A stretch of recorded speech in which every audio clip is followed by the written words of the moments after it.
distinguished guests, faculty members, and my dear graduating cadets, Assalamu alaikum wa rahmatullahi wa barakatuh.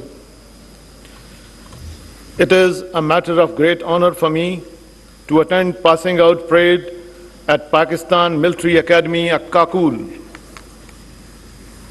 On this happy occasion, I congratulate the future leaders of Pakistan Army on the successful completion of basic military training at this premier institution. My appreciation to those who have won distinctions through their commendable performance. I'm indeed happy to see lady cadets being part of today's parade, which signifies their resolve to take up the challenge of joining this demanding profession. I also extend my heartiest compliments to the graduating cadets from friendly countries of Iraq, Maldives, Mali, Nepal, Palestine, Qatar, and Sri Lanka for achieving this milestone. I am sure you will not only keep the flag of your nations high, but also of this great institution and be the ambassador of Pakistan in your respective countries. Dear cadets, Pakistan Military Academy is one of the best institutions in the world that transform the cadets into responsible leaders. Your immaculate turnout and impressive parade marked by precise drill movement speak of the lofty standard of training. Indeed, you are entering the officer community of Pakistan Army and carry the hopes of the entire country on your young shoulders. You are entrusted with the noble mission of defending motherland, and there is no greater honor than to be the guardians of this great nation. Always remember, before you is the glorious history of supreme sacrifices by the officers and Jawan of Pakistan Army.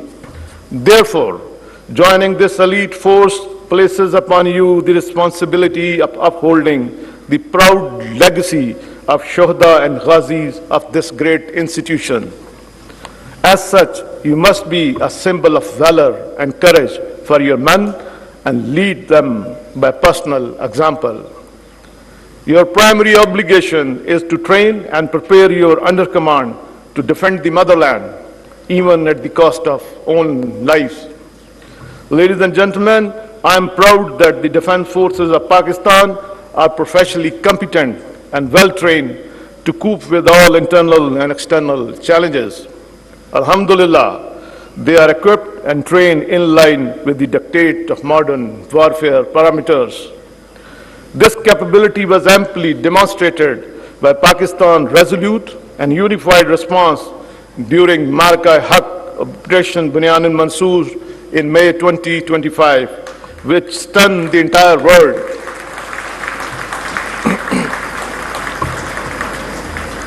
No doubt, Pakistan's response was a textbook demonstration of integrated tri-service jointness, enabled by real-time situational awareness and net-centric warfare capabilities.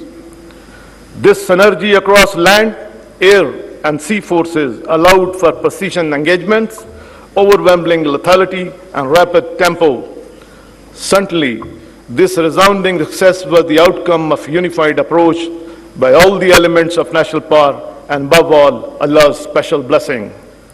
I would also like to highlight that the Pakistan Air Force in synergy with sister services upheld the legacy of fighting the outnumbered.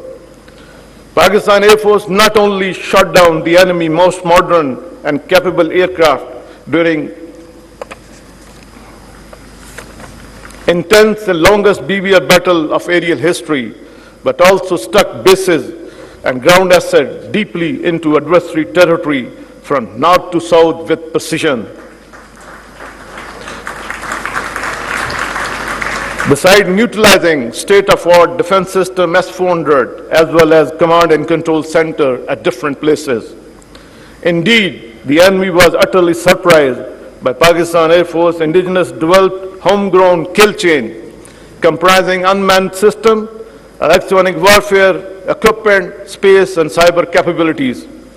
With a well-integrated command and control network, which was smartly executed through a remarkable display of well-choreographed multi-domain operation employed for the first time by Pakistan Air Force in the history of warfare. Without any doubt, Pakistan Air Force could have gone further, but showed matchless responsibility and restraint as we inherited a mature strategic culture. Certainly, the ecosystem employed by Pakistan Air Force during Mark-I-Haq was not developed overnight, but was the outcome of a comprehensive strategy of restructuring, modernization, and indigenization campaign undertaken by Pakistan Air Force during past few years. Let me share that robust, well-thought out modernization plan with a focus on niche technologies has reinforced our national security with long-term sustainability. No doubt, the indigenous battle-tested capability developed in record time gave us the immense confidence that our sovereignty will never be undermined by any aggressor, inshallah. I take this opportunity to convey that our journey on path of self-reliance that the Pakistan Air Force has pledged to follow continues unabated in order to befittingly address the emerging new geopolitical realities in the region. Therefore, the Pakistan Air Force is vigorously pursuing dozens of projects of strategic significance. I'm happy to highlight that some of these projects are in the development stage and quite a few are near completion, which will not only add to the frontline capability of Pakistan Air Force in particular, but also of defense forces in general. Ladies and gentlemen, the operation conducted by defense forces of Pakistan during Mark-I-Haq were effective, yet calibrated and balanced with a single aim to ensure peace with honor in line with the aspiration of our great nation. However, this humiliating defeat, our adversary is bent on undermining peace of our beloved country, directly as well as indirectly. As such, Pakistan is confronted with two front threats from eastern and western borders, which demand constant vigilance and force readiness. It is heartening that the defense forces of Pakistan are constantly demonstrating higher standard of operational preparedness with a proactive approach to address this challenge.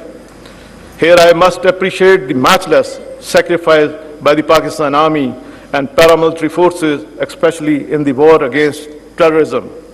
I am confident that their dedicated struggle and supreme sacrifices will bear fruit in eliminating this menace. Ladies and gentlemen, the world today is highly volatile, witnessing unprecedented shifting power dynamics. More so, regional conflicts are no longer isolated events. They lead to a global crisis impacting economies and thus affecting people's life. Despite the far more complex environment, Pakistan is actively pursuing a policy of regional and global peace and has emerged as a world stabilizer. Pakistan's efforts towards world peace are acknowledged and supported by the international community. Here I must appreciate the national leadership and in particular Chief of the Army Staff and Chief of Defense Forces for his outstanding contribution and untiring endeavors toward global peace. I would like to reiterate that Pakistan is a peace-loving country and strongly believe in the settlement of dispute through dialogue and diplomacy instead of force.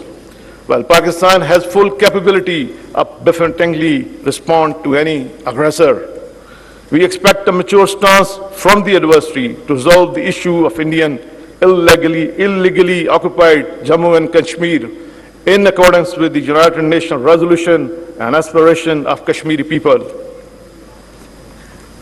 We also renew our pledge to continue moral, political, and diplomatic support of Kashmiri brothers in their just struggle of self-determination.